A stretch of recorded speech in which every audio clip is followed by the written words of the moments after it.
కాకినాడ జిల్లా పిఠాపురం చిట్టోడి తోట కోదండ రామాలయంలో ఆసక్తికర దృశ్యం ఆవిష్కృతమైంది.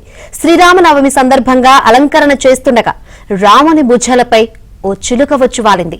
దీనిని చూసిన భక్తులు ఆశ్చర్యం వ్యక్తం చేశారు.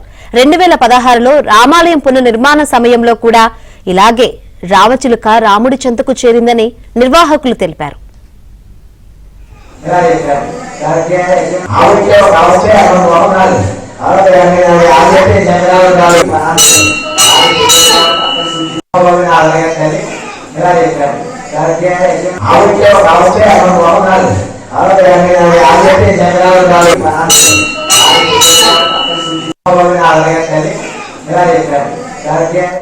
భక్తులు ఆశ్చర్యం వ్యక్తం చేశారు.